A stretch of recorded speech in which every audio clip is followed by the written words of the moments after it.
Well, what's on our mind today? Let's just start with some questions. How are we doing that? Is a microphone? Or yeah. Somebody has a mic?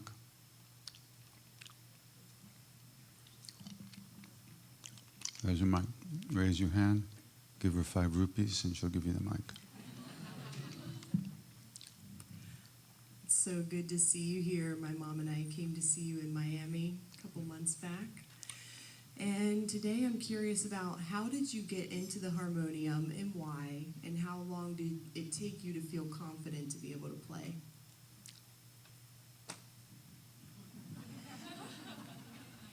How many questions was that? Technically 3, but I'm just rolling it into one. Okay. When I started singing with people, I just played my little magic twanger. You know, you're too young, but you don't remember Andy's gang. Anybody remember Andy's gang? 3 of us. Yeah. Froggy with his magic twanger, you know. Anyway, so I had this instrument that just went bang, bang, bang, bang, bang, bang. But it wasn't loud enough in the room, so I started playing harmonium. And thank God I took like 6 months of torturous piano lessons when I was 10. So that's the level of playing that I'm at. So to answer your first question, I didn't get into the harmonium. I couldn't play in anybody else's band. So, and what was the next question? How long did it take you to feel confident to play? Soon.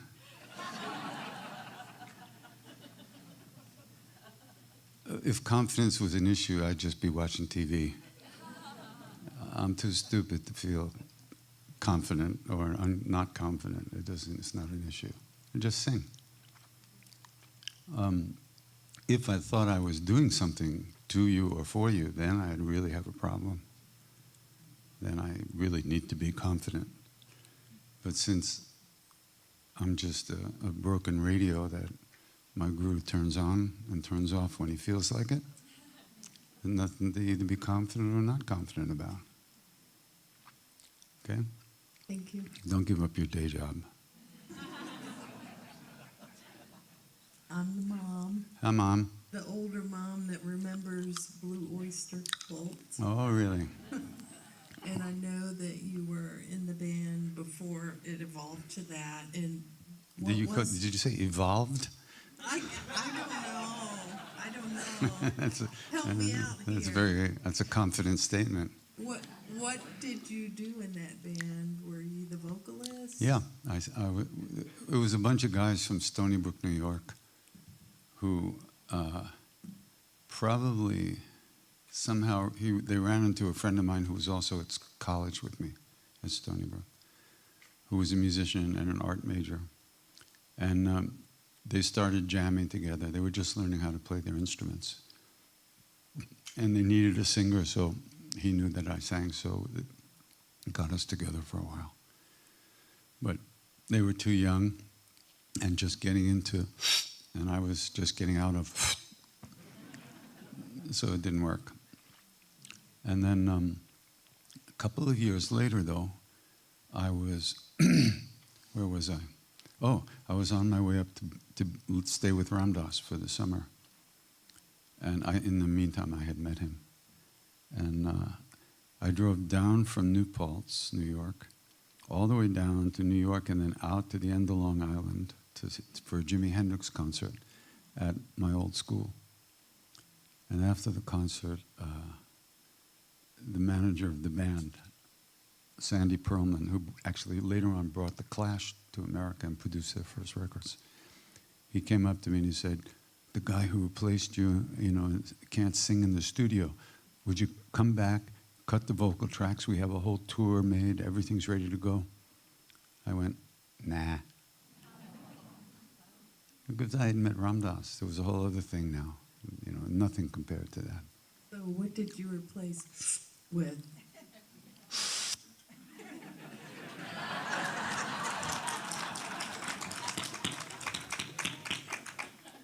Ram Ram.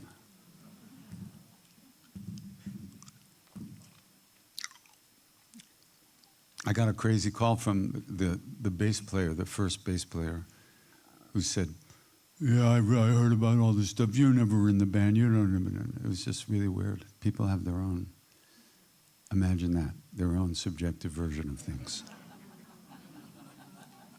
Who knew? Now we have you. Yeah, you do. Hey. I know you've been in and out of spirituality at times where you've been really plugged in, times where you've been plugged out. Oh, yeah? It's funny, I don't see it that way. They have a documentary about you. Yeah, but that's bullshit. It's just a documentary.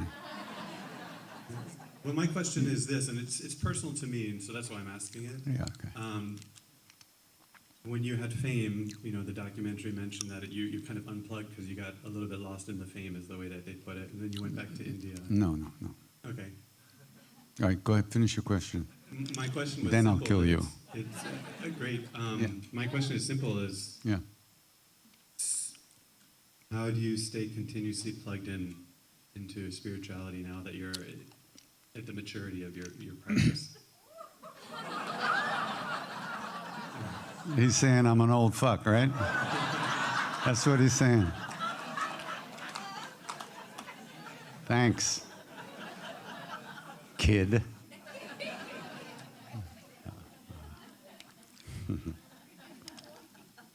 It wasn't fame that bothered me when I started singing. It was the fact that I saw that I couldn't do it right. My own stuff, my own desires I was a hungry guy. And there was no possibility of me not using all that energy and love that was coming towards me to satisfy those desires. And I saw very clearly that not only would I hurt myself, but I would be hurting other people. And that's not why I started this. I started this because I had after many years after Maharaji died, left the body, I had an experience in my room in New York where I understood if I did not chant with people, I would never be able to clean out the dark shadows in my own heart. So that's why I started, and that's why I continue. But I saw, after about 6 months, because I saw what was going to happen, it was already happening, I saw I wasn't qualified for this. And it was really painful because what do you do when you're being prevented from doing the only thing that can save your ass? By yourself, by you. It's me that was the problem.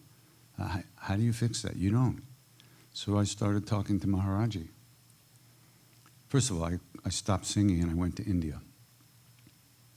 And I said, you got to fix this. This is your problem. I'm singing to people in your name. This is your problem. Fix it or I don't sing. You got it? Good night. I wake up in the morning, nothing. The same shit. And after a few months of that, it was torture. It was so much desolation.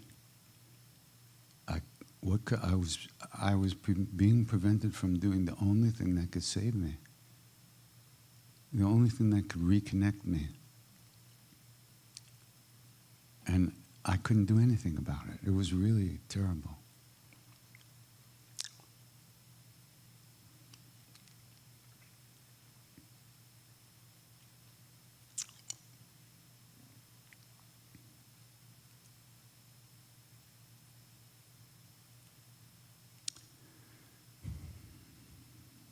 It's kind of a long story, but I won't tell the whole thing. I think it's in the movie. When you like the documentaries, watch it again. But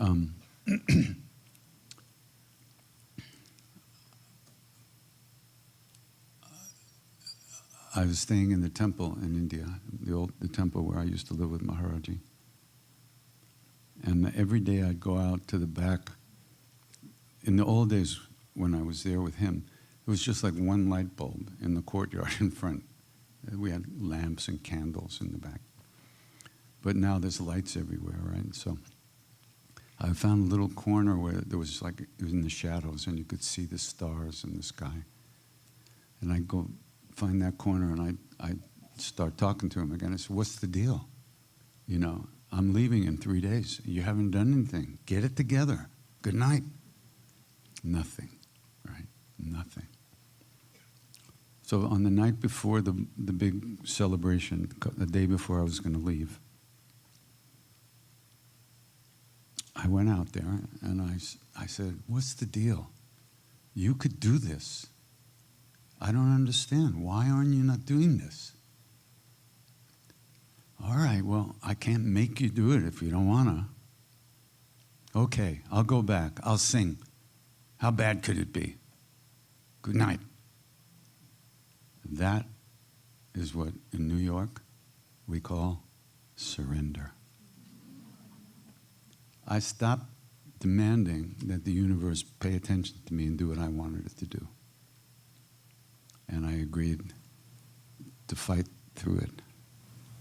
Just like Arjuna agreed to fight. It was his duty. That's what he had to do. And on the next day, my whole life changed. Because I had surrendered. And that allowed a whole other thing to happen. And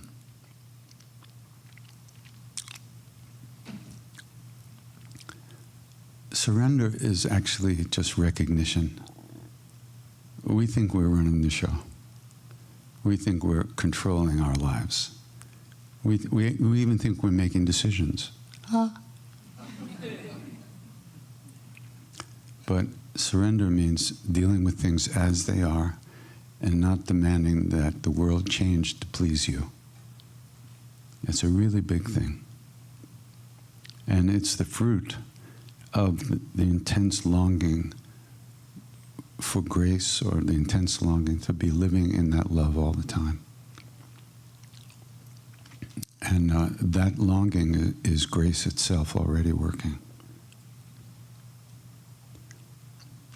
So it's a blessing to have that longing, because most people don't have it.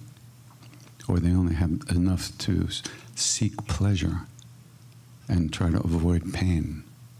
That's the longing that most people have, most of us have. But some of us are just born totally fucked up and only want love. Or at least we want that more than other things, some part of the time. Between the hours of 3 and 5 on alternate Tuesdays, every 6 years. But that's enough. So, what was your question? I guess when you came back and after the surrender, how did you sustain that today? I have no idea. I don't think about it. I remember, when I remember, I'm back already. When I forget, I'm not. But I don't beat myself up much these days, between the hours of 3 and 5 on alternate. You do the best you can. What else could you do? You do the best you can. You try to pay some attention to yourself, your stuff, and try to let go of some of the negative aspects of our emotional body. And if we could treat other people the way we would like to be treated, we'd have no problems. But, you know, that's not easy. It's not easy. But it's all that's required, by the way. Treat other people, every other person that you meet, everyone who comes in front of your face or yells at you from behind. Treat them the way you want to be treated. Try it. And then you'll see why you need to do practice. Because you can't do it. There's too many programs running. There's too much stuff going on in there. We're not free. We can't make those decisions to treat people well. We might faintly want to do that. We might barely understand that that might be a good thing. But don't fucking get in my way, buddy. Don't cut me off on the highway, you know. Don't give me anything I don't want. So it's not easy. That's why practice is so important. Every day, a few minutes of remembering you're barely alive is a big thing. It's a really big thing. Because mostly we're born, graduate high school, drink some beer and die. And that's it. And that's what most of the world does. So just being here, being a part of this, being aware that there's something else going on that might be a good thing. It's very, very rare. And it's very, very blessed. And it's actually already the evidence of grace. Already we have it. Otherwise we wouldn't be interested in this.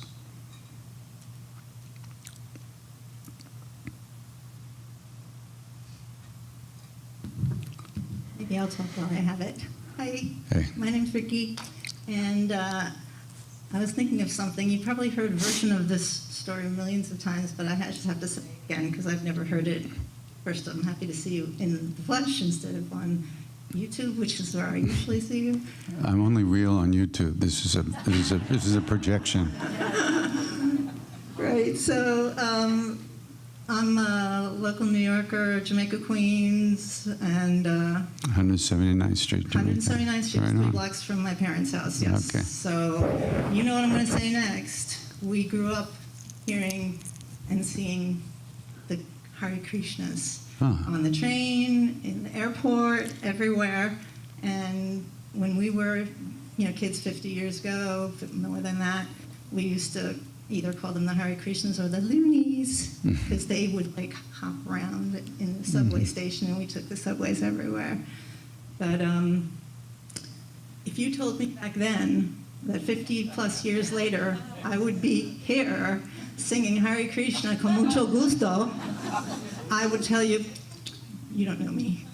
And so I just thought that you might have heard some stories similar to that and be interested or tickled by it. I think my friend Moksha is, because she's smiling. So that's my only comment. But I also have a question. I have watched a bunch of your videos, and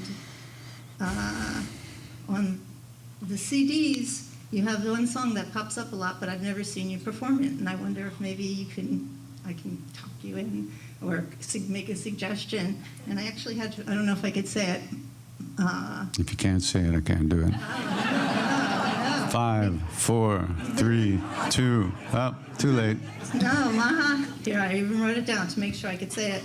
Hara Hara Mahadeva Shambho. Okay. That one. Yeah, Never seen. It's on your CDs. I just sung it the other day somewhere. Did you? Where was that? Well, anyway. I don't remember. Anyway, good. Yeah.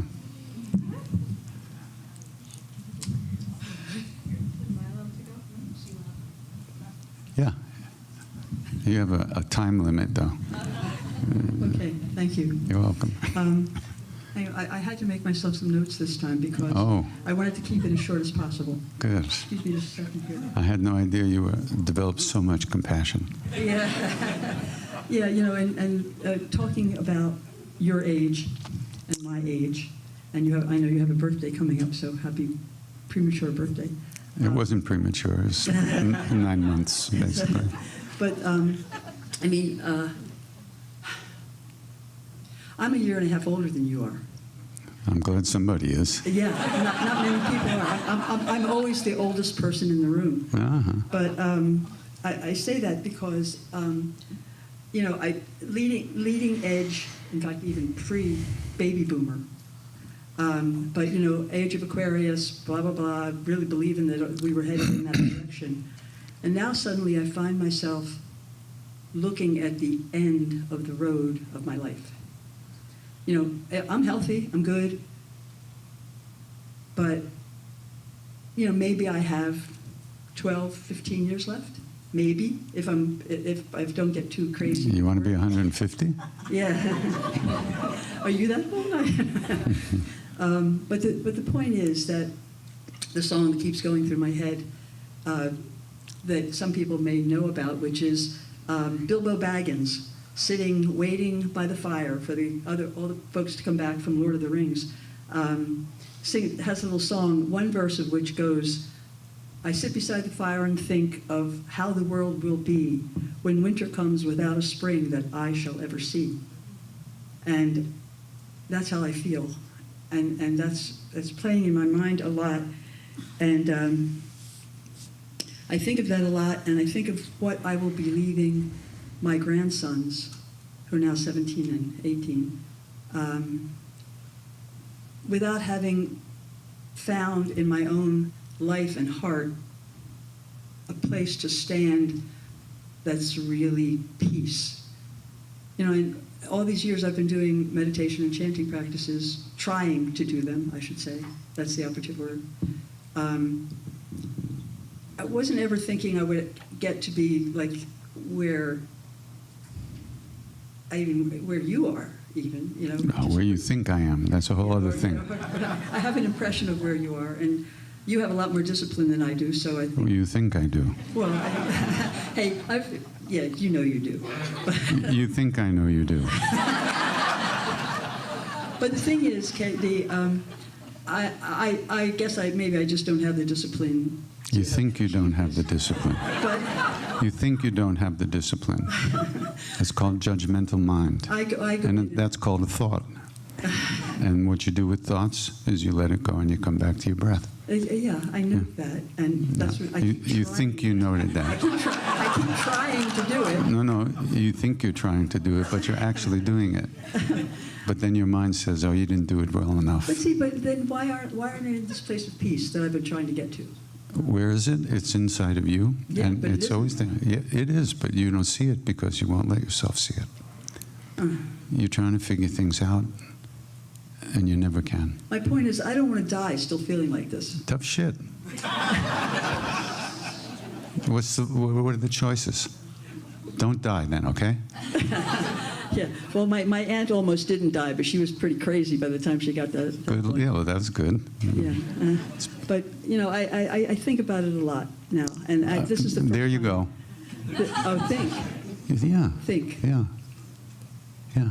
Thoughts just you come and tell go. me the same thing. Well, yeah, and that's because you never do it. What the fuck do you want me to do? Why don't you listen to it for once? But I try to do it. Yeah. You try to do it. Yes. No. You actually do it, but then you put yourself down for not getting the experience you think you want. You think you want. Rather than just sit and be stupid for as long as you possibly can. Well, that's A thought hard. comes, you get caught thinking, oh, I'm thinking. You need a very sharp knife, so I'm going to give you a very sharp knife that'll cut through all this nonsense. You sit down, and for 5 minutes, you put a timer. Mm-hmm.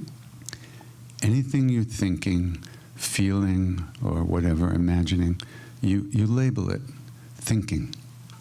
And then you come back to your breath. And then you notice you've been gone thinking. Not, what was I thinking? Why was I thinking that? I'm so stupid, I can't believe I'm still thinking like that. I can't do this or that. Thinking, and come back. That's all you have to do. Label it, come back. Label it, come back. Just do it for 5 minutes a day. And then by the time you take your last breath, you'll be there. Yeah. You'll say, thinking, I'm back. Whoops, I'm gone.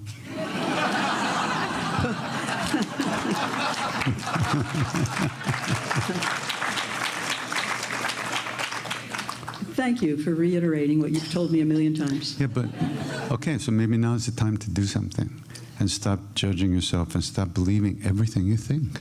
What? Swami Karunananda gave me a non-negotiable task Okay. last time I was here last year. That was nice of her. But yes, it was very nice of her because it actually worked. 5 She here? minutes. Where is she? Is she around these days? I don't know. Okay. I don't think she's here. But she gave 5 minutes Mm-hmm. to just sit and watch thoughts go by. Yeah, but the problem with you is that as soon as you're thinking, you're completely immersed in it. And one thought leads to another thought to another thought. As soon as you notice you're thinking, just say, thinking. Not even I'm thinking, because that's another thought. Thinking, and come back. It's a training. You have to train yourself to do that. It won't be easy. You have to start. If you don't start now, what are you going to do after you're dead? Yeah, well, after 45 years of trying, one would think I would have gotten it by now. Right? 45 years and 45 million lifetimes is not a long time. All right. No, not all right. Start training yourself seriously. Thinking, come back. Thinking. That's all. Anything that you're aware of is a thought. Even if it's a feeling, it's a thinking. Thinking and come back. I'll never be able to do this. This is such bullshit. That Krishna doesn't know what the fuck he's talking. Oh, thinking. That's all you have to do. Thinking and come back. And nothing else for 5 minutes. The rest of the day, just be stupid. Don't even try. Unless you remember while you're washing dishes. Oh, thinking. And just go back to the washing. It'll start pulling you back little by little when you're not looking. It'll pull you back. If you don't do it, don't do it. It's okay. The moment of death will be a surprise, no matter what you do. There's this great book called Peaceful Life, Joyous Rebirth by a wonderful Lama that I knew I didn't know him very well, but I knew him. He's a really beautiful being. He just left the body a year or two ago. Peaceful, is that what it's called? Who knows? Somebody's here. Oh, my team is asleep. Okay, I think it's Peaceful Life, Joyous Rebirth. It's on Amazon. I want a book report. I'll have to think about that. Yeah. Then you're already dead. I couldn't resist, I'm sorry. That's okay. I think that's what it's called, by Tulku Thondup, Thondup. I'll write it down for you later or something, yeah. All right, great. It's a beautiful book. And it's about what they call, in Tibet, they have these people they call Delog, D-E-L-O-G. These are people who die. They really die. And they're dead, sometimes for 3 days or more. And then they come back to life. And what happens is they go and they come before the Lord of Death and his attendants. And he goes, you're not supposed to be here yet. But since you're here, take a look around, see how everything works, and when you go back, tell people what's going on. And that's what happens.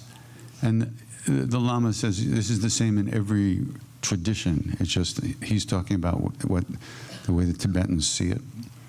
It's amazing. It's really amazing. It really blew my mind. You know what blew my mind about? And I hate to tell you this. Maybe I won't. Okay, I'll tell you.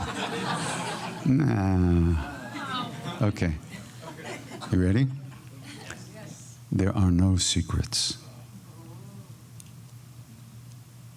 Everything is known. Every thought, every action, every fantasy, everything you've ever done or thought about doing is written.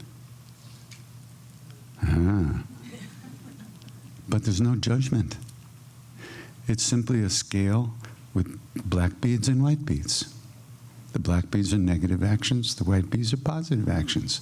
And when you go before the Lord of Death, or the final reckoning, or the angel at wherever the gates, whatever the hell they call it,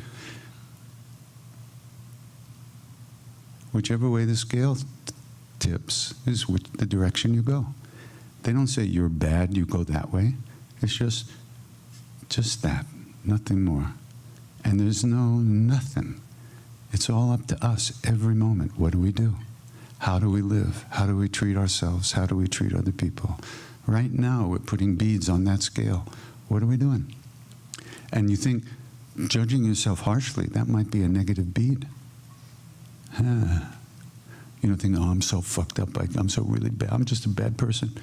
Maybe you're not, but maybe that's hurting yourself, so that's a negative bead. And maybe that self-hatred makes you treat other people badly, and that's more negative beads. Right now, how do we go through the day? That's what's important, right now. Not later, not before, now. Thinking, come back. That's all you have to do. That scared the shit out of me, that book, I'll tell you.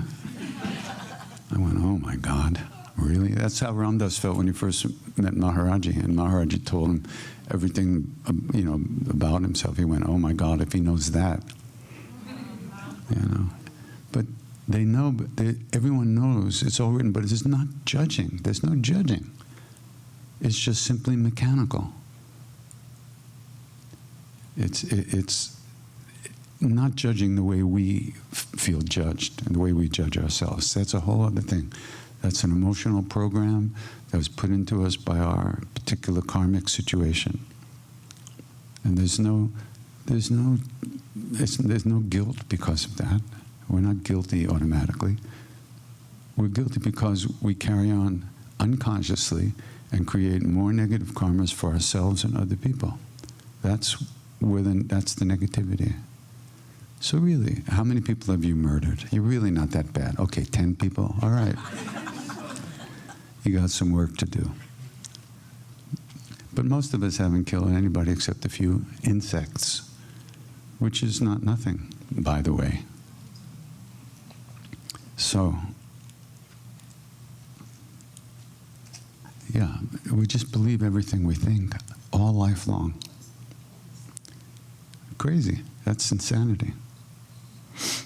Because the thoughts, they just come in. They're karmically created, like a big storm on the ocean. And from that storm, waves start coming. By the time they get to the shore, the storm is over. Whatever created those karmas is already in another body. And they're just showing up now. But we react to them completely automatically. And that creates more tension and fear and anxiety and more self-hatred. Yeah? Where then, because of what's going on not only in my life, but in the world in general right now, where's Hanuman? I mean, where is the God of love? Where is love? Where is the God of love right now? That's called thinking. Come back to your breath. How can you? There's no answer for that question. Don't you get it? No, I don't. You're right. Thinking. Come back to your breath. That's not fair. That's thinking. Come back to your breath. Only you can do it, and if you don't do it, it won't happen. And you'll what's the word? You'll kvetch yourself to death all the way to the last breath. If that's what you want to do, fine, do it. If not, then get off your fucking ass and do something real with yourself.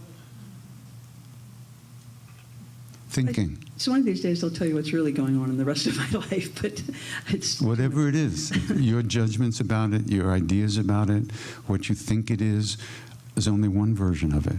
Who those people are, who are doing those things, who are feeling those things, have nothing to do with you. That's their karma. That's their lives. And you're here and you're seeing it, but because you think you are who you think you're obliged to have reactions to it and judgments about it, whether it's positive or negative. Why? You don't have enough to do? Thinking. Come back. That's all you have to do in life. And then just be who you are. Be stupid, be happy, be upset, be depressed, be nasty, be loving. Doesn't matter. Thinking. Come back. If you don't do it, it won't happen. Only you can do it. Get over your need to try to understand everything, which, in the Rig Veda, there's a hymn called the Creation Hymn. And it starts off, in the beginning, hi. In the beginning, there was this and this and this and this, and this happened and that happened and then this happened. And then it says, and why and how did all this happen? Only He in highest heaven knows. Or maybe He doesn't. It says that. So what the fuck are we going to do? In our little lives, in our little houses with our big TV screens. What are we going to do? Thinking, come back. That's what we're going to do. Or we're going to suffer. Those are the two options. Okay. There's no other option. Period. No other option. Thinking and come back or suffer. That's it. I will report to you next year then. Maybe I'll see you before then. Maybe, but I'll give you that book to read. Okay. That'd be great. Yeah, I like the title. Thank you. Jai Gurudev, thank you so much for letting me find you again last year after 25 years. Terrific. I'm glad I didn't do that. Yeah, no, I did. I found You did that, I see. Yeah. So, 2 questions. Last night you opened with a prayer, and following up on the request for Kashi Vidwanatha Gange, you start that with a prayer, which is actually a shortened version of something else I've seen you do on a podcast. Oh, that. I didn't sing that last night. No. You Yeah. sang something else last night. Oh, yeah. Those are the 2 questions. Okay. Can you talk about both of them, please? The thing I sang last night is called the Hanumat Stoan. It's a prayer to Hanuman. And the thing you're talking about is the beginning of something called the Rudra Ashtak, the Shiva Stuti, Shivastuti. from the Ramcharitmanas, Tulsidasa's Ramayana. So if you sing Kashi Vishwanatha Gange, will you start with that? Maybe. Yes, please. Yes, please. I'm not coming. Thank you so much for just being you and for letting us be us. Thank you. I failed at being anybody else, so I'm left with this. That's a beautiful prayer. It's called the Shiva Stuti, and it's an incredibly amazing story. But what happens is there's a crow who lives under a tree at the center of the universe, and he is a fully enlightened being, and he's constantly sharing the story of Ram with all the other birds who come from different places. Beings in the form of birds, and they come, and he's constantly reciting the story of Rama. So King of Birds Garuda goes to Shiva once and says, what's the deal? What is this Ram guy you're always talking about? So Shiva sends Garuda to this crow, and the crow's name is Kakabusundi. And so Garuda sits there and he gets the transmission of the Ramayana and everything, and after it's over, he goes up to Kakabusundi and says, like, how did this happen? How did you become like this? You're a crow. How could you be like fully enlightened? He said, I was once a devotee of Shiva, and I lived with my guru in a Shiva monastery, an ashram for Shiva. And one day I was sitting in the temple, and my guru walked in, and I pretended I didn't know that he walked in, and I kept pretending to meditate, and I didn't get up and honor my guru. So Shiva comes out of the lingam, and he curses me.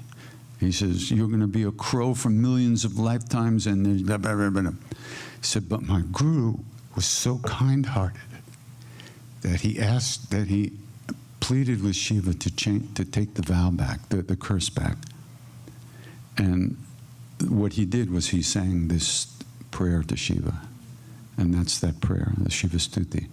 So at the end, Shiva says, well, okay, I can't take it back, but I can change it.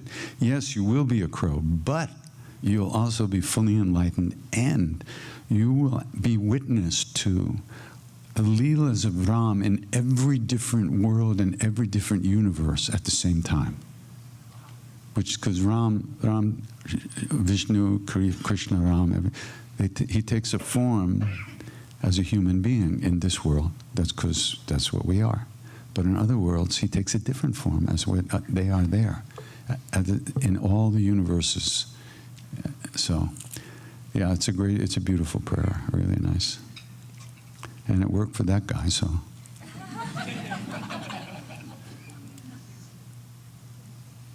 Yeah, somebody, yeah. Ramana Maharshi, and probably others will say, or in the readings, that God, Guru, and Self are one. Mm-hmm. And also grace, japa, frequently those things are tied in as one. And I want to specifically ask you about the Guru part of that. Mm-hmm. If Guru and Self are one, then only a fully realized being that's manifest in a human form can be a true guru. Only say that again. So if God, guru, and self are one, Mm-hmm. then only a fully realized being who is manifest in a human form can be a true guru for those of us who are not Yeah. enlightened. I would say that's a true statement. So, in But one thing, practicing- let me just ask you, how do you define self in that phrase? I don't think there are words to define self, right? So self is the heart space, is love, is being here now, that. But self, God, and guru are one. So any definition of one of those three should be the same. If you know one, you know them all. If you know one, you are them all. You are them all. But Yeah. if you do not know them, And they're Then not, you're- it's not a small s self, ego, the sense of me. big. Capital S self, Yes. the I-ness, the feeling of being, of presence, of awareness, consciousness. That's self, capital S. And that's what guru is, and that's what God is. Consciousness, pure being, pure awareness. Okay, Go ahead. so if the guru is within, and that is the self, Wait a second. Define within. well, if I could do all that, I wouldn't be asking these questions. Wait a minute. I'm trying I'd to be get on you the to let me stage. off the hook. That's what I'm. I tell you to move over and let me sit on the stage. Okay, come on. Okay, so you say within, but that's a funny statement because when you say within, you mean like in here. No, Well- because we're not the body. So if We're not? we're not the body, Who's talking? the teachings in my following will say you're not the body, but look to the heart space, and Yeah. they'll say that's in the right side of the chest and all that. So Yeah. I think it depends where you are, and Mm-hmm. you're mixing things up. I am mixing things up. Oh, it's okay. So We're in the- this together. The question that so in my practice, and in some of the teachings, they'll say, well, you need a guru. You need a guru in the human form. How do you find, and then they'll say, when the student's ready, the guru will appear. And I hate to put this on you, but you're the closest thing I've been around that I might say, that guy might be a guru. But That's what we call delusion. yes. And after practicing with you a few times, I get it. Good. Not in a negative Yeah, way. great. Oh, no, it's okay. No, that sounded terrible. That came out wrong. So truth often reveals itself that way by accident. I didn't mean it. Go ahead, it's okay.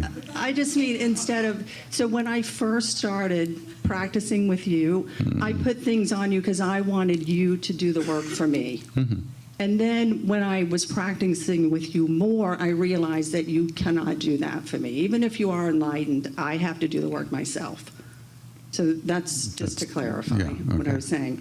But so I guess that as we're all here, and if we're looking or hoping to find a guru, it just has to happen? Or should we make a pilgrimage Okay. somewhere? Let's start with self, okay? Capital S self. We can think of it as the sense of being, right? Just being. You're here, right? Of course, we don't really know we're here. We don't really experience it deeply because of the flow of obsessive thinking and the way we're glued to all those thoughts. We don't feel the space between the thoughts. We don't feel the space, the openness in us. But it's here. We're here. So if we're here, God and Guru must also be here. Right? But we're not aware of that. We don't see it because let's say that God, Guru, and Self are the sky, the space of the sky, right? Because of the clouds, we can't see the blue. We don't see the space. It's all. The clouds is our stuff, our beliefs, our delusions, all the stuff, all emotional stuff, all the stuff, all the things, that's the clouds. And as long as we're glued to that, it blocks the space in which all that stuff is, because we're locked into that. But the space is always here. And not only is it always here, but there's nothing outside of that. We can't get outside of here. You're here now. Next week, if you ask yourself where you are, it'll be here. It won't be there. Now, then is there, but now is here. So on that superficial level, it's very easy to see. You're always here. Where am I? Here. So with Ramana Maharshi, so he says, first of all, it was his main teaching, but not his only teaching. A lot of times people would say, Guruji, I can't do that stuff. He said, oh, okay, just repeat my name. So just recognize that he felt that jnana yoga, that kind of self-inquiry, was only for beings who were really, very ripe, which pretty much excludes me and maybe some of you. But the idea of, think about it, so you're thinking something, right? And you ask yourself, well, okay, thinking. Who's thinking? Well, I'm thinking, right? I'm thinking. Well, who am I? Well, what do you mean, who am I? I'm me. Who's thinking that? You're always coming back behind the thought into this sense of being, into this space that has no thought, well, who am I? Well, I'm me. That's a thought. Well, who's thinking that? Well, I'm thinking that. Well, who am I? And there's like a space. That space is the same as this space. And that's Guru, God, and Self. It's nowhere else but here. And it has ultimately certain qualities that they call clarity, luminosity, spaciousness, openness. But there's no me in it, because me is just thoughts. Me is just thoughts. It's nothing else but thoughts. I'm like this, I'm tall, I'm short, I'm fat, I'm happy, I'm unhappy. But that's all me. But it's only thoughts and nothing else. Thoughts, emotions, etc., etc. If we ask ourselves, well, who's feeling that? Well, I'm feeling that. Who's depressed? I'm depressed. Oh, well, who am I? Or what is this awareness of that? Well, there's nothing to say. It's always behind the thought. But that's a difficult practice to do because our minds are so fast and so full of stuff, which is why japa, repetition of the name, is such a wonderful, easy practice to do, which is also very, very powerful. And Ramana Maharshi told many people, just do the japa. And he said many times, one of the things he said is, what a bhakta, someone who's doing these devotional practices, what a bhakta experiences on the way to enlightenment, a jnani, somebody who does this cutting through practice, experiences after enlightenment, is the same. So, ask yourself, who asked that? What a devotee, a bhakta, experiences on the way to enlightenment, the bliss, the love, all this, a jnani experiences after enlightenment. Same thing. So, but ultimately it just comes back to coming home again and again. When you're doing japa, when you're repeating the name, you're paying some attention, which means you're not completely gone in your thoughts once in a while. Like in 2 hours of chanting, we might be there for a minute, actually, because we're just gone. It's more powerful than standing at the edge of the ocean being crushed by the waves. You can't stand up when those big waves come. You can't even fight again. You just have to give up and you're gone. And it's like that. The flow of thoughts and emotions and all that shit is so powerful, and it's been pulling us out of ourselves for millions of lifetimes. To think that you're going to sit down and meditate and feel good, forget it. You shouldn't even try. Just try to be with what is. So, now the one thing about a guru in a physical body is that the guru doesn't think they're the body. They don't identify with being in a body. But they do show up that way sometimes. And it's not a question of when the disciple is ready. It's just a question of it's grace, really. And most people, like you said, want a guru because they think the guru is going to do it for them. And the guru is not going to do it for them. First of all, from the guru's point of view, there's nothing to do. It's only our point of view there's a lot to do. One time, Maharaj used to tease us. We'd be sitting in front of him, the Westerners, and he'd say, I have the keys to the mind. I could turn your minds against me. I could transfer you. We said, Baba, don't do that, don't do that. And he'd laugh, He said, transfer ho jayega. I'll transfer you, right? So, but he actually did, as it turned out. When our time was up, boom, transferred back to America. You got the hit, now go.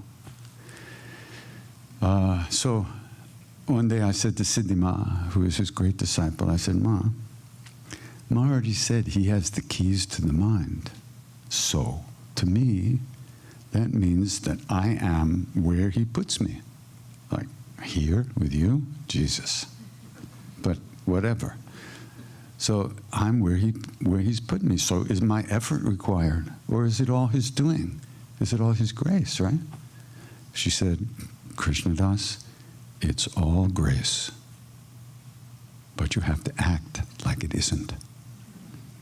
Fuck.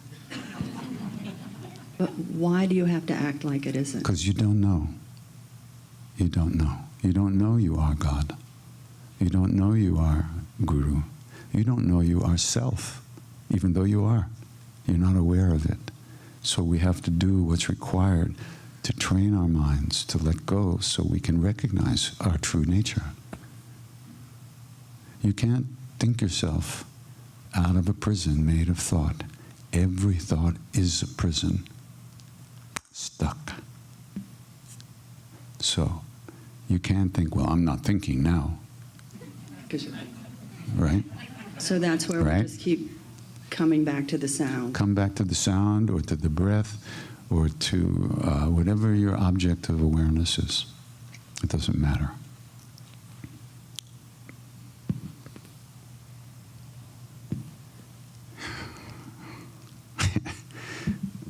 I was with Maharaji in an apartment building in Mumbai at Christmas time in 1972. I've been in India for 2.5 years. He kept me there, got my visa extended and everything.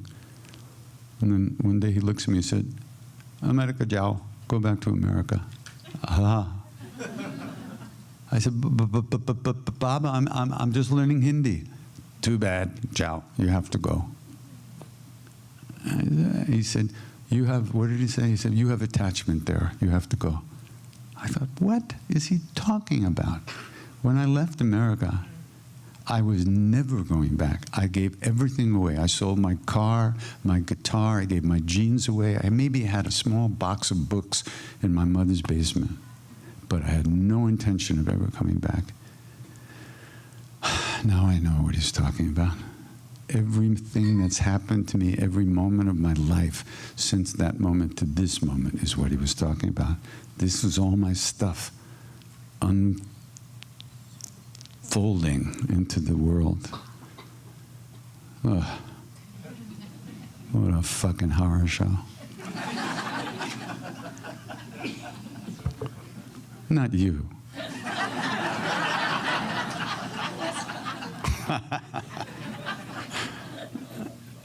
So, yeah.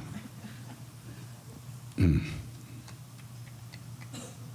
really funny thing happened. So, in November 1970, I was in Bodh Gaya. And we heard that there was this incredible old Lama staying at the Tibetan temple. And so me and 3 other guys, we went to see him. He's this little old Lama, no teeth, just sitting there in this room. You know, it turns out he was one of the highest lamas in the universe, right? But he's so simple, so humble. So he tried to give us mantra, but he goes, none of us could figure out what he was saying. So he said it again. We couldn't figure out what mantra it was, you know. We kind of figured it out finally. So then, as we're leaving, he reaches into his little coat and he pulls out this little leather pouch, right? And he opens it up and he takes these seeds from the Bodhi tree. You know, Bodh Gaya is the village where the tree that Buddha sat under when he woke up, when he became enlightened, it was right there. So he takes out the seed and he gives us each one a seed. And I went to put it away, to put it on my altar, and he goes, so I had to eat it. I almost broke my tooth. I mean, it was the hardest thing I've ever eaten in my life. Oh, so that's November 1970. And then we did like 10 meditation courses in a row, 10-day courses in a row with Manindra and Mr. Goenka. And then we got on the bus, you know the story, the bus, and we found Maharaji in Allahabad. He found us in Allahabad. And then 2 years go by, and I'm in this hotel, this Parsi apartment building in Mumbai. And Maharaji's lying on the bed, I'm sitting on the floor doing my spiritual practice, which was, you know.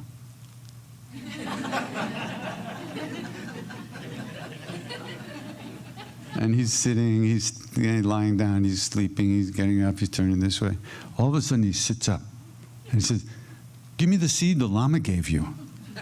I said, "What?" I didn't remember. What seed? What Lama? I'd met like 20 Lamas or 100 Lamas since that time.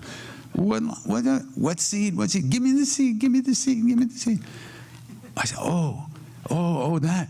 Baba, he made me eat it. Ah, theek hai, ab to mukti ho jayega. He said, great, now you'll be enlightened. And he went back to sleep.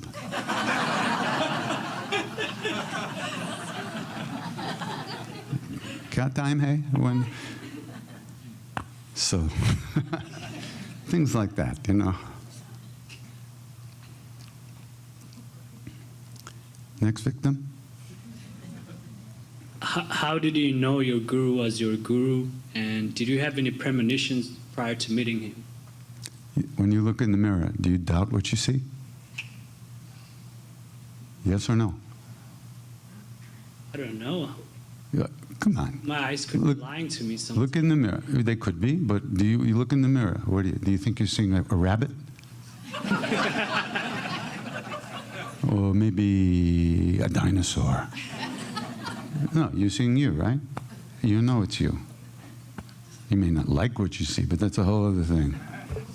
That's like that, you know. I don't know if you've ever fallen in love, and they use the word fallen for a good reason. You don't like think about it. You just fall. You know. There's some things you know, some things you don't know. When you meet your guru, you know. Your guru makes you know. It's their show. We're just, well, I don't even know what we are, but it's their show. When guru wants to be known, they make you known, make themselves known. And it can happen inside. It doesn't have to be a guru in a body. That's the joke of it all. That's just our storyline. Because we identify with our bodies, we think a guru has to be in a body. But it's not that case, not that way at all. We can be touched by grace, by love at any moment, any time, anywhere, without any other body being present. In fact, without our own bodies being present. But that's a little different. Okay? You just know. And you don't doubt it either. My question is, I was having lunch with a grown man in a white shirt today, and he said that he cries when he hears you singing. You believe everything everybody says? Well, that happened to me all the time, particularly in the beginning when you sing and you become or channel, Maharaji. I don't know. So maybe you can shed some light why some of us cry. It's not just me or the grown man in a white shirt. So can you tell us, like... Was the white shirt plaid? So anyway, and then a little bit about it's been 25 years that I have followed you and loved you, and I don't cry as much, but when I see Maharaji's photo, that makes me cry still. So spiritual maturation, or why we cry. Like you are like a regular guy now, but when you're singing, you are a different person.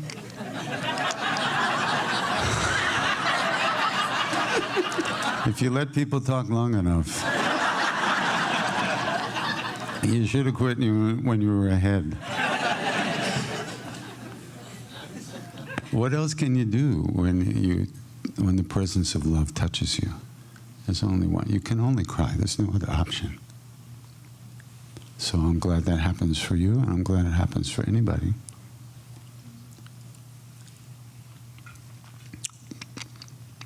You know, one time I was in a delicatessen in this little town in upstate New York.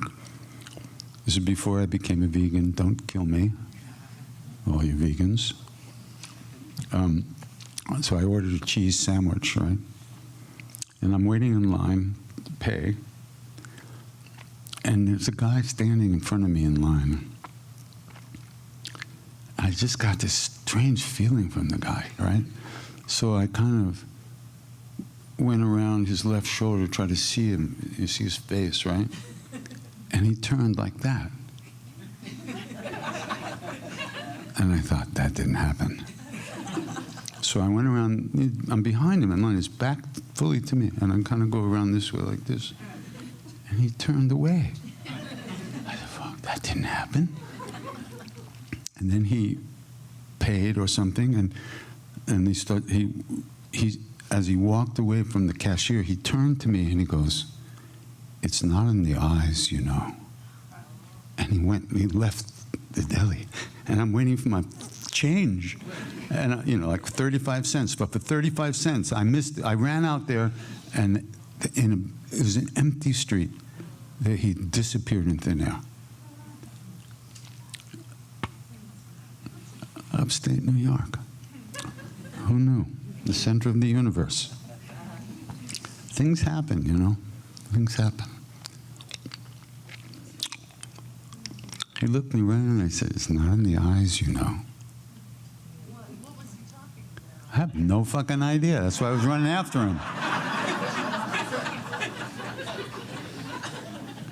No, I mean, he knew whatever, he knew I was trying to see him, see who he was, see what was, and I was trying to see his face. I was trying to look at him and see what's going on there.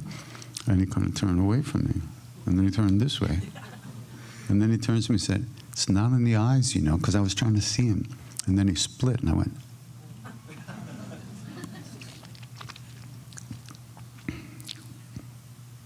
That's a double entendre. huh? That's a double entendre. At the least, it's like a quadruple entendre. You know, there's 2 eyes times 2. That's 4 times. Hmm? And his 2 eyes. Yeah. It's not through his 2 eyes. Yeah. Looking for his eyes. Mm-hmm. Hi. Hi, Katie. Hi. Thanks for being here. My question is about the track or the recording of My God is Real. And it was probably my first exposure to you, and I don't know, 12 years ago or something, and was shocking at the time of the potency of, that came through that song, and just it's always been incredible to listen to. So I was curious about your choice to record that hymn, and it's a little bit different than some of the other call and response style songs. So just curious if you had any stories around recording that, the choice to record it, and say thank you for it. Well, I grew up with that song. My father had an album of Mahalia Jackson, and we were always playing it at house, so I always loved that song. I just wanted to sing it. I sing what I like to sing. I don't know why any of you are here. You must like to sing what I like to sing. So we sing. If I tried to sing what you might like to sing, you wouldn't be here. Because you wouldn't like what I thought you liked to sing. So I sing what I like to sing. And look what happened. How crazy is that?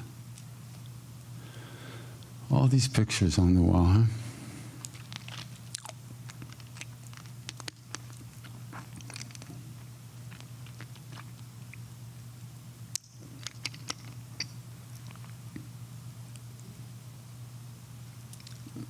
Somebody, where's the mic? I can yell. Okay, we'll get over there. Hold on. I can yell too. So I really like your instruction set about meditation. Of course, I've heard it before. I'm an engineer, so it's really cool because it's a simple idea, and you can tell when you're thinking or not thinking. You can kind of... That's why it's so... Yeah. It cuts through really fiercely. And then you're a really powerful bhakti, and it can even make guys in white shirts cry. Uh-huh. Are you the guy in the white shirt who was talking to her? Oh, okay. So that's a powerful idea. Can you give a simple instruction set how one would incorporate that in yoga, in a meditation practice? Which what? The power of bhakti and devotion, and that's a bigger. That seems to me a bigger idea. It is meditation. Anything that brings you back from Nunu land is meditation. There are many kinds of meditation. There's concentration practices. There's insight practices. There's natural awareness practices. The devotional practice is remembering. It's remembering, in a sense, those beings who are it, and who are love, and connecting with those beings, that we begin to be pulled out of our own stuff. But the name is, Maharaji said, he said, from the repetition of the name, everything is accomplished. Wow. I mean, that's a pretty powerful statement. I've been trying to believe it for 50 years. From the repetition of the name, everything is accomplished. Ram Nam Karne Se Sab Pura Ho Jata Hai. Everything is accomplished. What more do we need to know?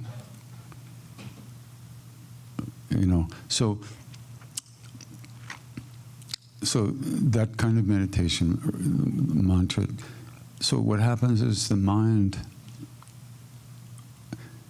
starts to flow along with the sound of the names. And if there's music and melody, that makes it easier. But the names themselves have sound. And so as the mind is flowing along with those names, it's purified. The dust comes off the mirror of the heart. We have a lot of dust. So there's a lot of names that have to be repeated. But still, every repetition of the name is a seed. Every single repetition, whether you're angry, in a sweet space, angry, anxious, upset, fearful, every repetition of the name is a seed. How we plant it is somewhat, has some effect on how it works, but still, planting the seed of the name is another moment when we're not planting weeds of anger, shame, grief, fear, selfishness, etc. Because we're always planting seeds every second of every day of our whole lives and beyond. Where karma is being created all the time, this moment. So when we do practices like this, on one hand it's positive, and on one hand it's also a moment when we're not doing harm to ourselves, so to speak, or others. So you just, you repeat the name as best you can. You can merge it with your breath or not, silently, out loud. They say when you do it out loud, it helps because you're hearing it as well as singing it or reciting it. That helps you pay more attention, but it's not necessary. But sometimes you find that sometimes quietly murmuring it helps you pay more attention and stay more present.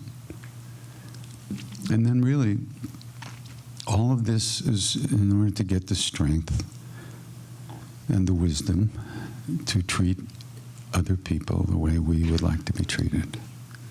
If we could do that, it'd be a very different world. But it isn't, because we can't do that. Even those of us who are supposedly on the path, how many people do we treat the way we would like to be treated in a day? You know, so we don't even treat ourselves the way we would like to be treated. So there's a lot to do. And there's no hurry. Thank you. But there is a hurry.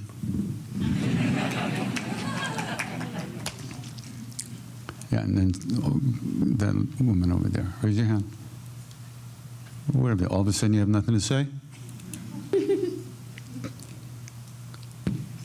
That was such a beautiful question and such a meaningful answer. My question seems superficial, but Good. I'm curious about how you handle your band.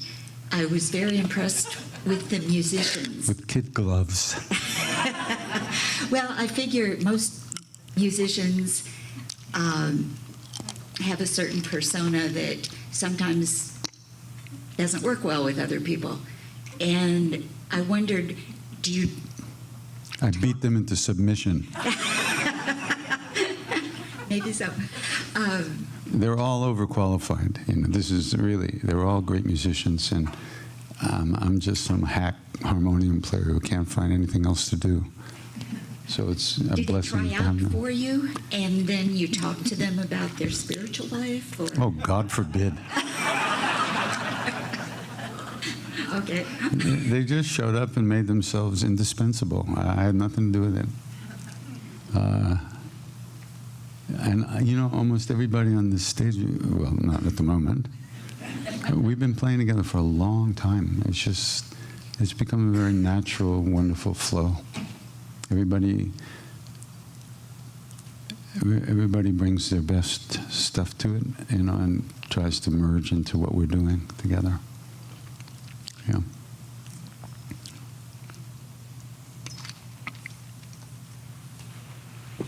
Hi. So I had a hopefully simple question. I have a daughter. She's 4 years old. I love her very much. I know that you also have a daughter that you love very much. By the way, if anyone's looking for a guru, your local preschool, chock full. She teaches me more about myself than almost anyone. I'm curious just what you've loved about being a parent and what those relationships and attachments have taught you about life and how they've informed your practice.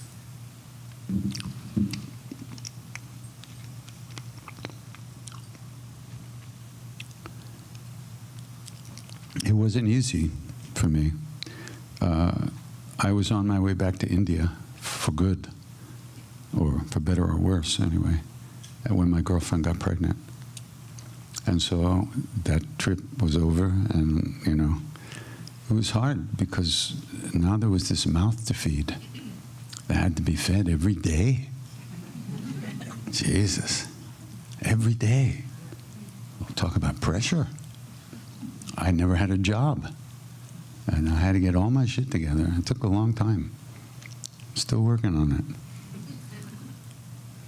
So it really taught me a lot, you know, it really changed my life in that way.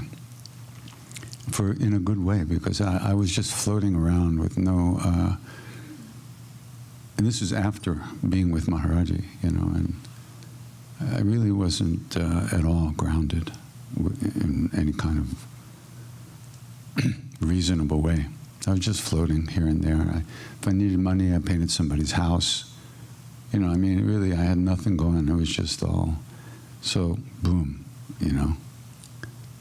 And then there's this mouth to feed. And if you don't feed it, it makes a lot of noise. So you got to feed it. And it was, you know, it was really good, really good.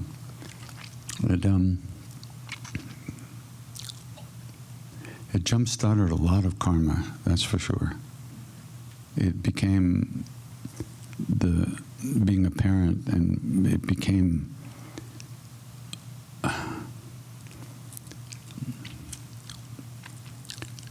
became like a vessel for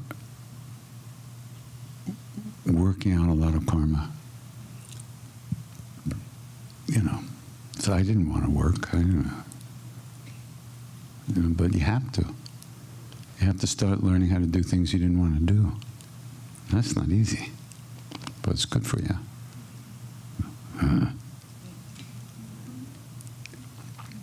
And you know, it's the love that comes from a kid, so sweet. You really have to step up to the plate. You know, you don't want to deny that love. You don't want to hurt that love. You don't want to do anything to change that. And, you know, so it's really good work on yourself. Hard, but good.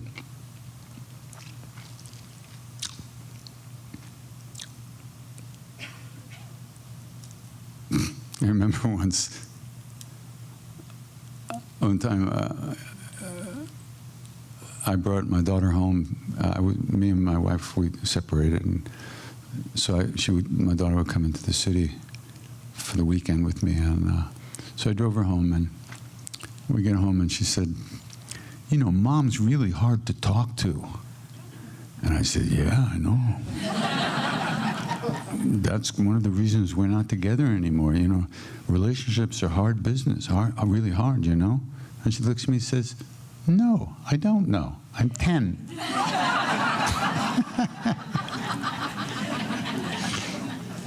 Right.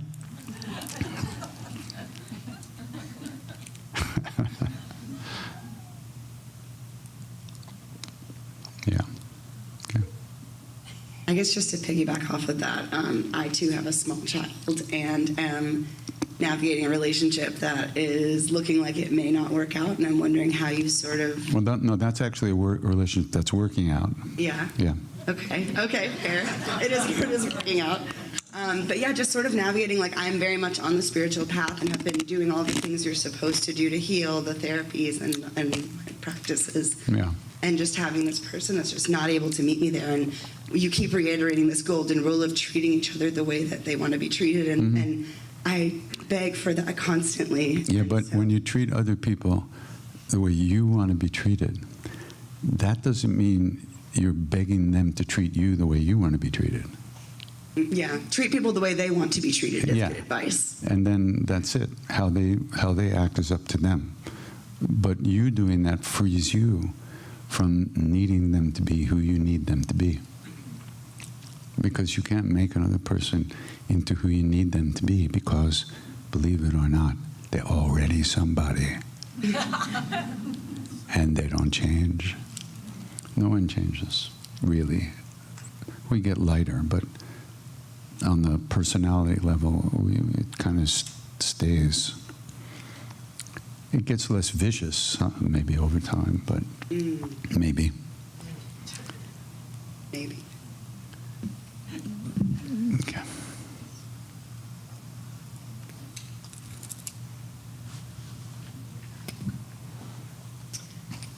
Hey, Where are you? Oh, hi. I just want to start off by saying I'm not trying to be disrespectful, but I want to ask, are you married? Yes, I am. Okay.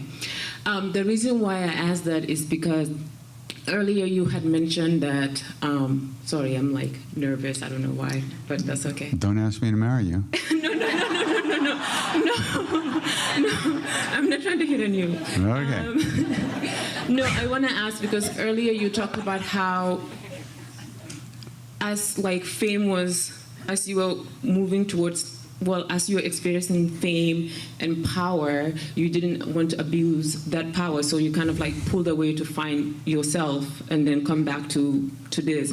So I guess the question that I wanted to ask is, when you met the right person, how did you know that this was the right person? And I ask that because I feel like being on this spiritual path, I don't know how to say this, but there's like, you meet a lot of people. Sometimes the energetic connection that you have with a person could feel like twin flame or soulmate and blase blase, and later on you find out, oh hell no, that's not the right person. So sometimes it feels like the mind is tricking you into believing like this is something. No, that's not your mind that's tricking you. What? It's located a little bit lower than that. Well, how did you know? Like, how did you know it wasn't below but it was above? Because it was wearing a plaid blanket. Okay. That's why. The only right person for you is God, your guru, yourself. Everybody else is just, what to say, part of life. Relationships are business. You give something, you get something.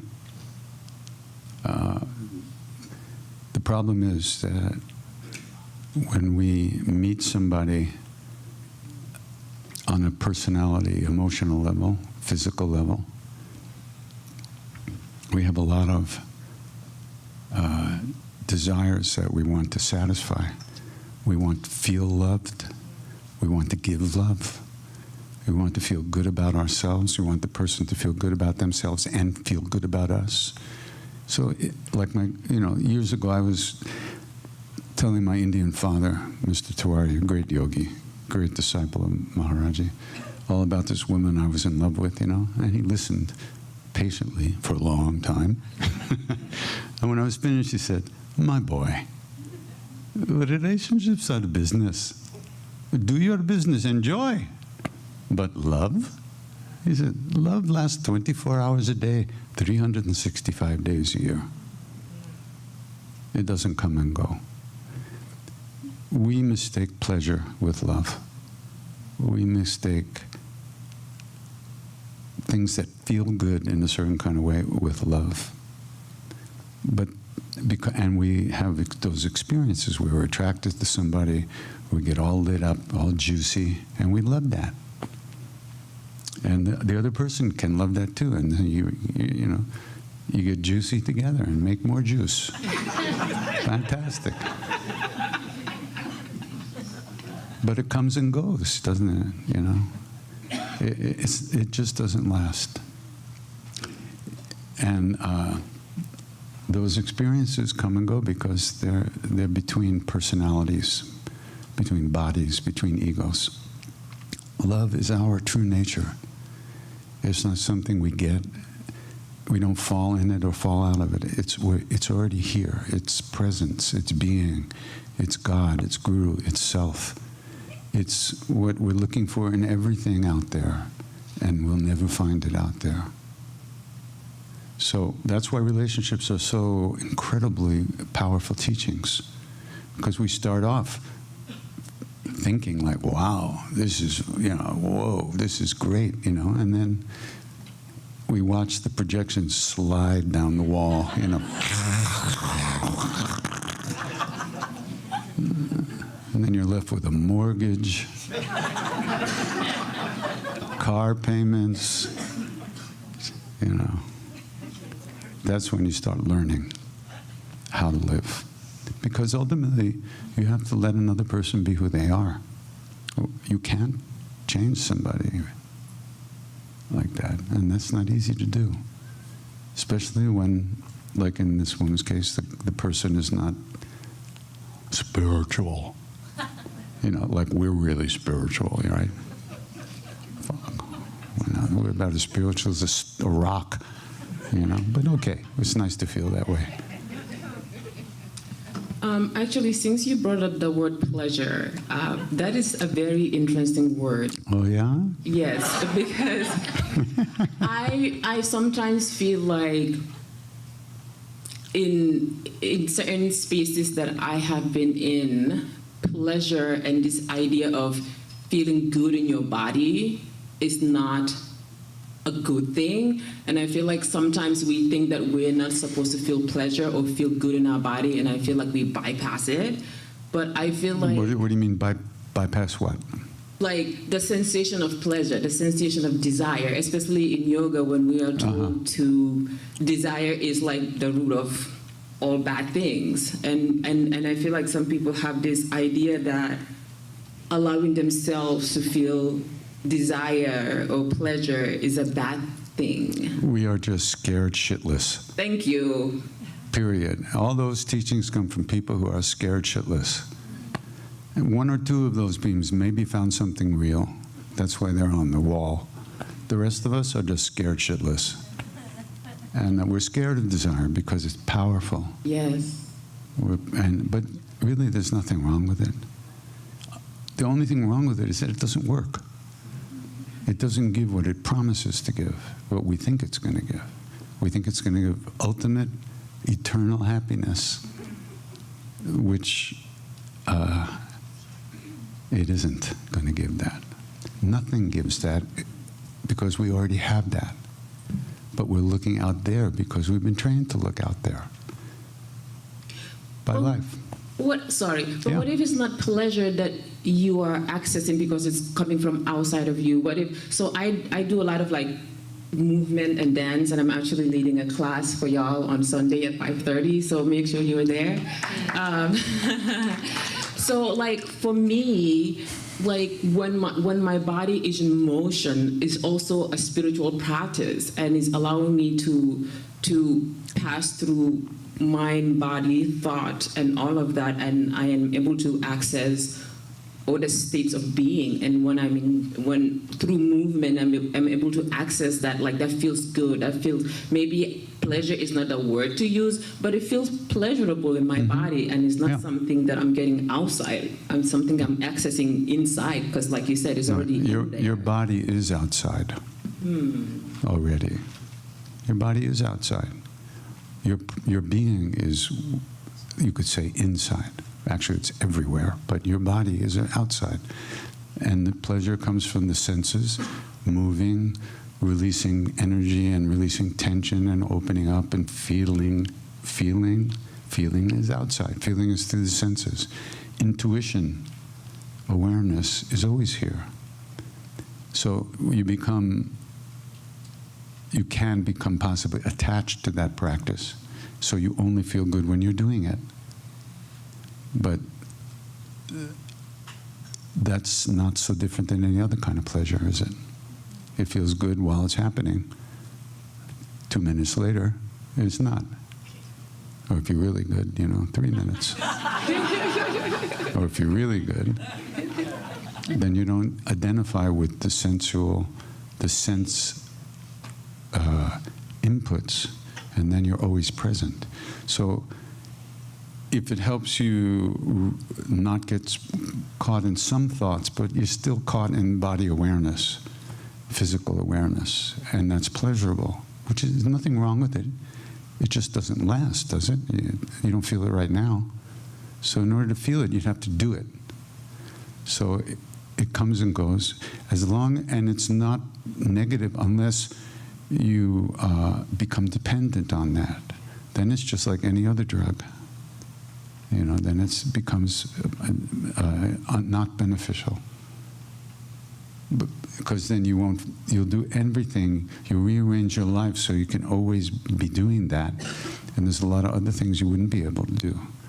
So it's an addiction to feeling. And feeling is external. There's the feeling, and then there's the one experiencing the feeling. But we're identified with that. We're glued to that out there. No problem, as long as you can let it come and go.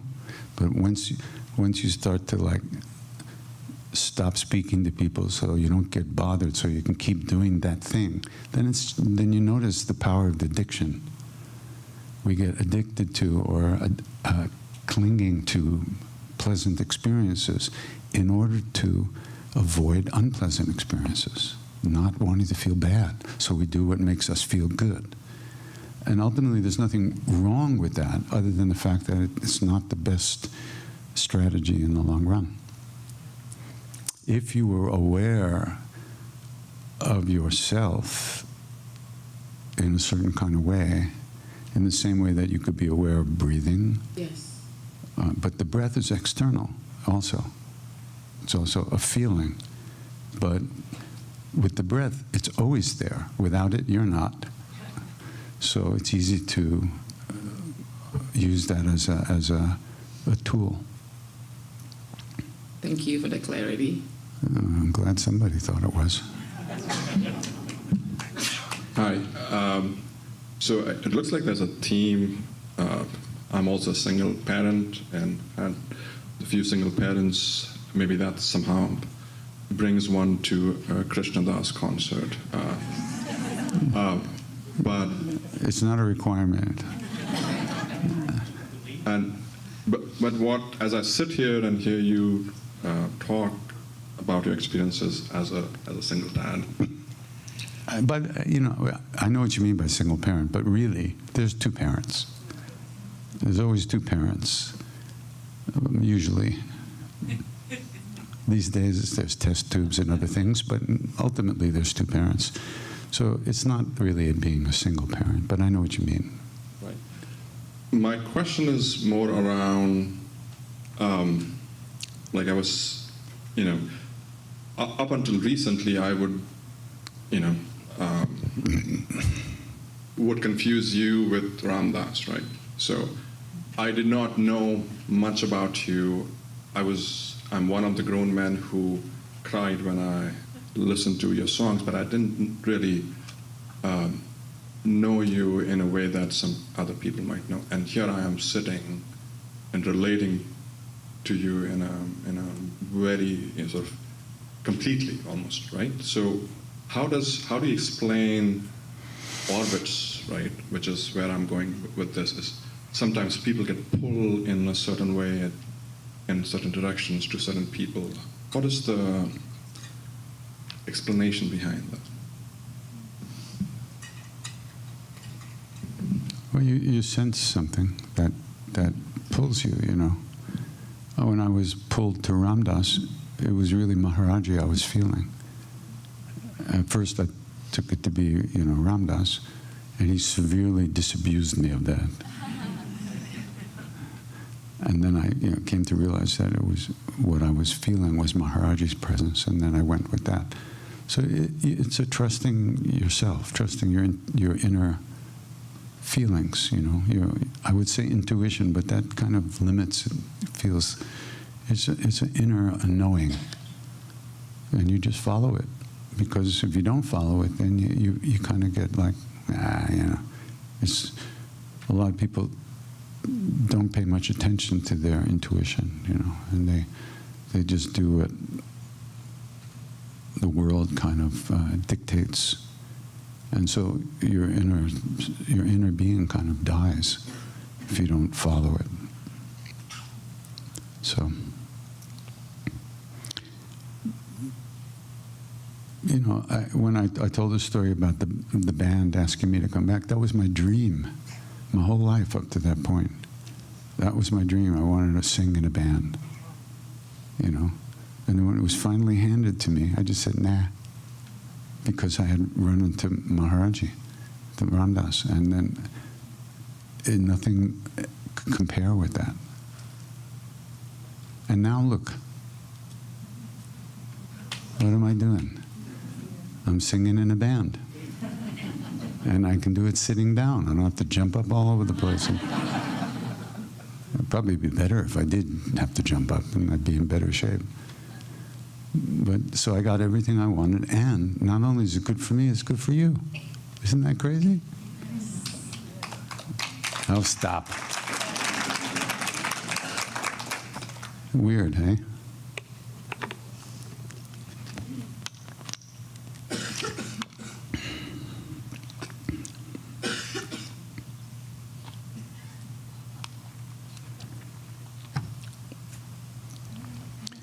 I think the whole of so-called spiritual path is learning to trust yourself. Really. Learning to listen to yourself, really trust your inner feelings. And some things might not work out the way you wanted them to, but that's okay. And then you trust that feeling. And then it wasn't what we had, like an idea that something would be some way, and it turns out not to be. Okay, next. That's all. It's not that it was wrong. It was just that thing didn't turn out the way we wanted it to, but that's okay. You learn from that. But you learn to trust that inner sense of direction. Sometimes it makes life very difficult because your life is like going off like this, and your inner thing's like, wait a minute, I want to go this way. Sometimes that's really difficult to navigate.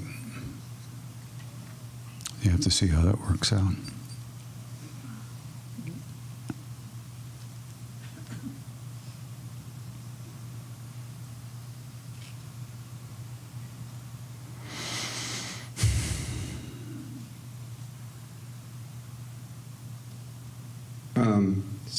That's loud. Where are you? Over here. Oh. Thanks for being here.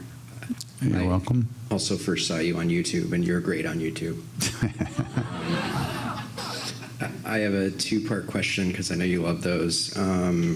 You talked about, well, on one of your tapes you talk about how you didn't know how to get what you wanted and what you needed.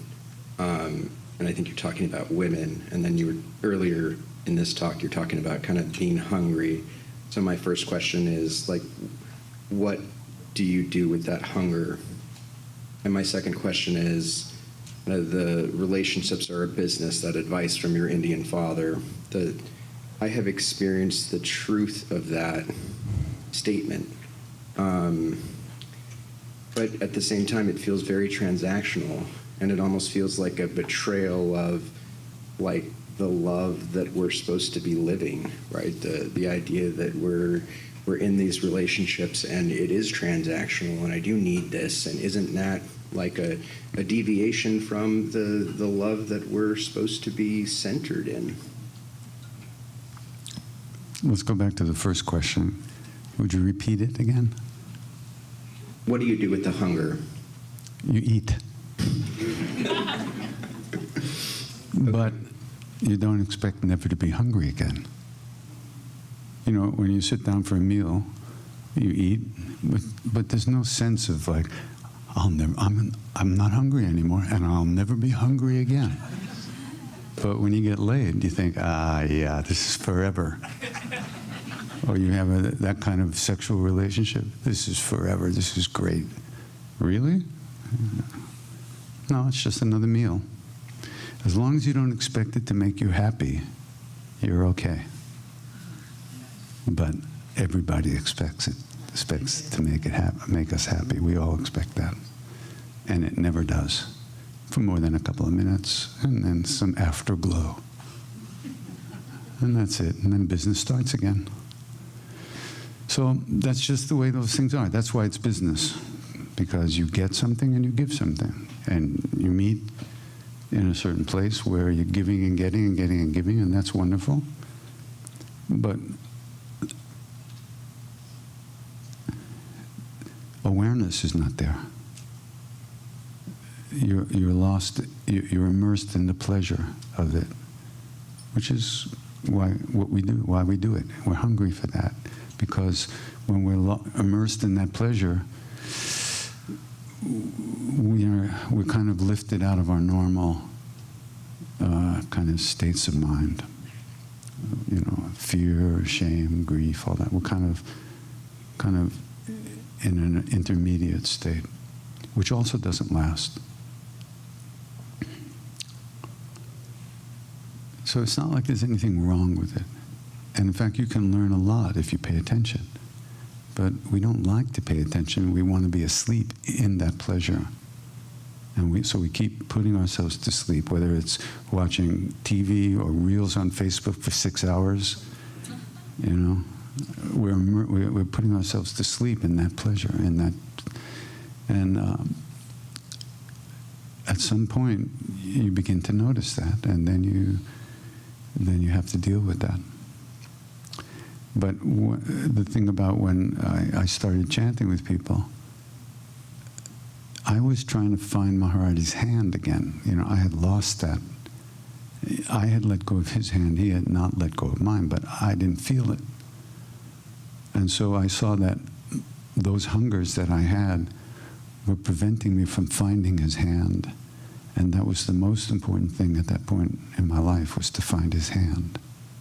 And they were preventing me from doing that, and there's nothing I could do about it. So it was kind of very intense. Maybe not everybody feels that way all the time, but that's the way I was at that point. And you can't pretend you don't have those hungers. That's not going to work.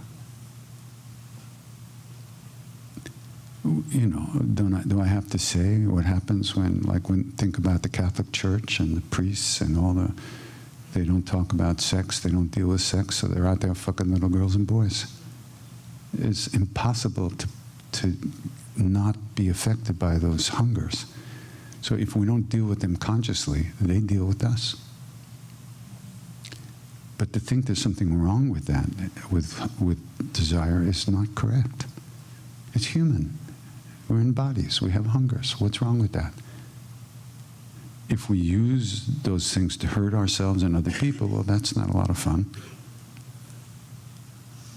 But let's first try to get what we want, and then see if it's enough.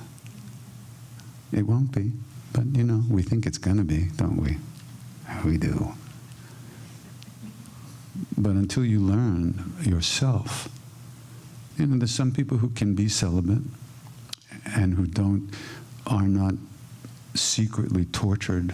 Their minds aren't affected. Their emotions aren't secretly affected, unconsciously affected. But that's not that common. Although there are some traditions that know how to work with that energy without actually physically getting involved with it. And that can be helpful, but that's very difficult. That's really beyond most of us. The real problem is we just don't know how to get it. I was getting laid, but it wasn't making me happy. I was too neurotic. And I wasn't able to give myself 100% to it. I wasn't able to enjoy it. My mind was eating it up, am I good enough? Is she happy? Am I making this? Over what? What happened? So as long as that's going on, the best thing is to kind of examine it and be honest with yourself about stuff and who you are and what you want. Do some counseling. Try to find why we're tied up in knots like that. Or we're going to go through our whole lives tied up in knots. And that's not a lot of fun. So, what was the second question? Just the transactional nature of relationships are a business, right? Yeah, well, that's the saving grace. When you recognize that that's what it is. It just feels so crude. It is. It's horrible. It's not love. That's right. Exactly. It's not love. Here we're all sitting here trying to get back to love, and then we're like, yeah, relationships are a business. You don't get back to love. Love already is. You either recognize it or you don't. And we don't.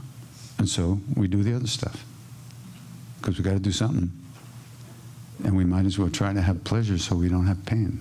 Because it's going to be one or the other, mostly. So we go for the pleasure, the pleasurable experiences, whether it's food, sex, TV, whatever else it is, sports, dancing, whatever.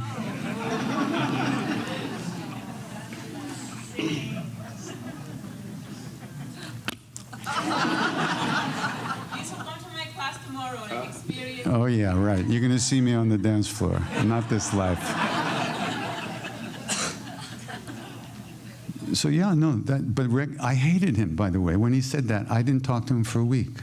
I wanted to kill him. He just crushed my relationship thing. I was so in love with this woman, and he just crushed it.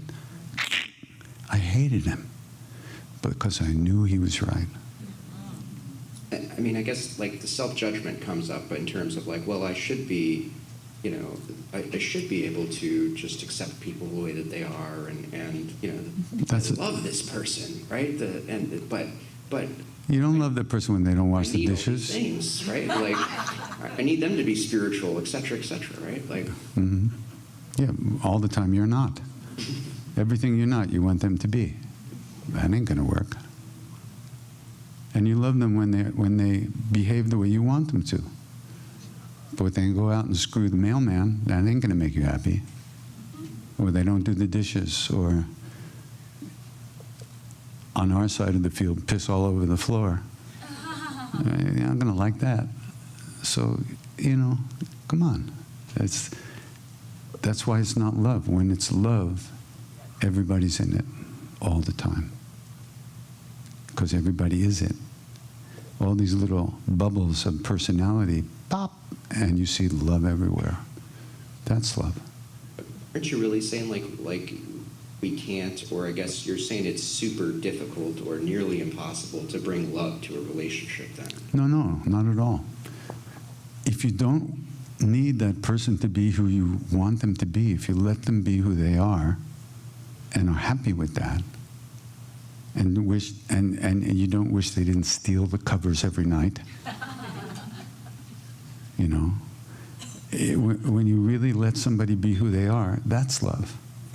That's the beginning of accepting somebody as they are and not needing them to be a certain way to please you or to make you feel a certain way. Right? And then you're free from that. And then real friendship, real connection can come from that because you're not making that person behave the way you need them to. And so that frees them up to feel better about themselves because you're not judging them all the time. And same for you. If they let you be the same schmuck that you always will be, you'll be happy. But if they try to change you, you're not going to be happy. It's not going to work.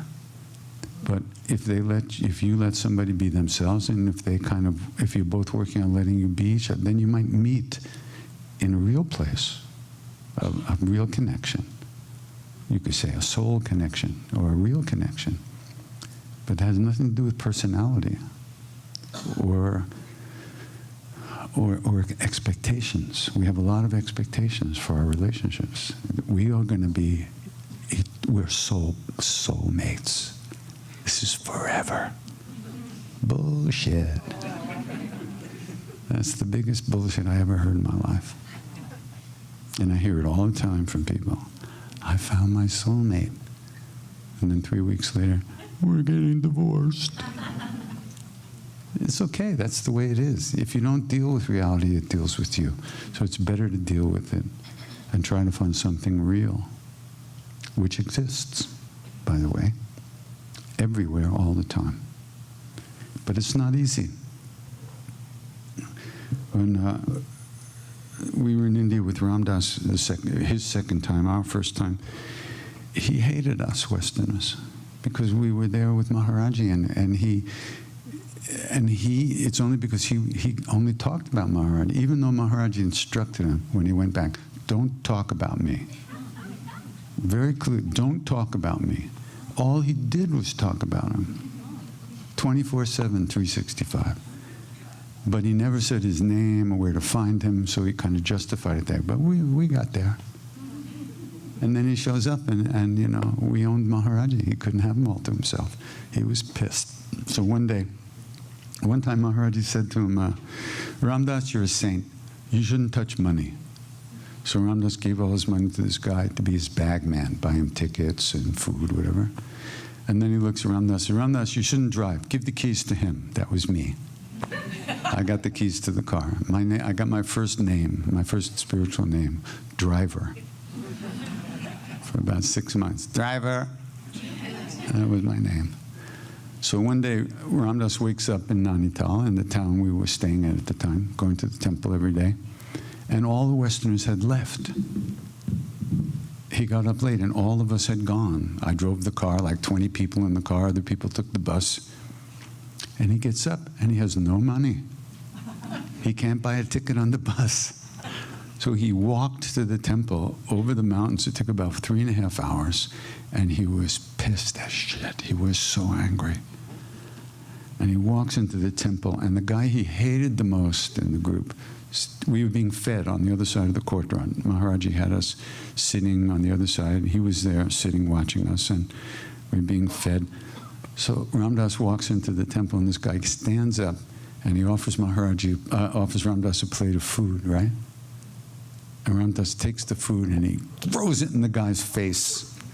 Maharaj is sitting right there. Maharaj goes, Ram Dass, what's the matter? Something wrong? Come here. So Ram Dass goes and he sits in front of Maharaji. Maharaj says, what's the matter? Ram Dass said, I can't stand impurity in other people and in myself. So Maharaji looks up and down a couple of times, Ram Dass, and he says, I don't see any impurity. That's right. That's the whole thing. Okay, we could stop there. An enlightened being doesn't see. I mean, they know, but they don't see you as impure. They see God, because that's what they've become. Everything's the same. So Maharaji says, I don't see any impurity. And Ram Dass starts to cry. So then Maharaj says, Ram Dass, love everyone and tell the truth. So Ram Dass says, the truth is, I don't love everyone. 2 points for him, right? Maharaji leans in closer, nose to nose, eye to eye, and says, Ram Dass, love everyone and tell the truth. And that was the fall of 1971. It took him close to 50 years. But by the end of his life, Ram Dass was really immersed in that love, and everyone was in it with him. It was quite extraordinary. But what he had to go through to get to that was so horrific and painful. I mean, he had a catastrophic stroke. He's in constant pain. He had neuropathy from diabetes. He had a hip replacement, I think, or a knee replacement, torn shoulder rotator cuffs. He couldn't turn himself. Everything had to be done for him. And he never complained. Never. And every month or two, he'd almost die from a urinary tract infection that broke out into the blood. They have to take him to the hospital and find the right antibiotic. But he never complained. He developed real surrender, where he really, at first, Ram Dass thought, he believed that Maharaji had given him the stroke. And he said it was fierce grace. But when he went back to India, the only time after the stroke, Siddhima looked at him right away and said, Ram Dass, Maharaji didn't give you the stroke. He'd never do something like that. What he gives you, the stroke is your karma, he said. She said, what he gives you is the grace to overcome the negative aspects of the stroke. And that's what he did. He truly embraced the situation.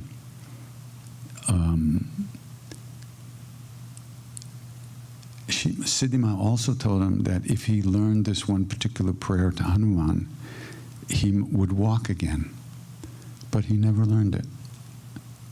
He couldn't motivate himself to learn it, partially because of the effects of the stroke, but also because he couldn't figure out why he would do that. Right? He rather surrendered to the situation as it was, as it is. And he used to say to me, the stroke saved my life. And he meant it. Now, other people, the same thing can happen to someone else and their whole life is destroyed by it. They get angry, depressed, hurt people, and just their lives are over, essentially. But to see Ram Dass blossom and bloom and grow and into that space was so extraordinary. He could still be a son of a bitch once in a while, but very rarely, very rarely. I mean, it was extraordinary to be around in those last 20 years.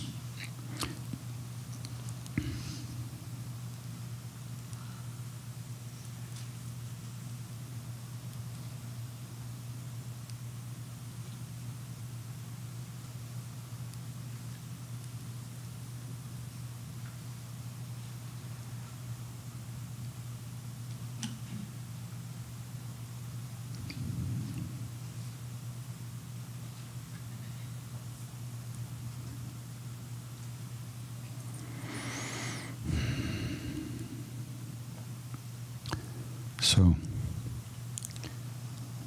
that's it for today, and we'll see you later.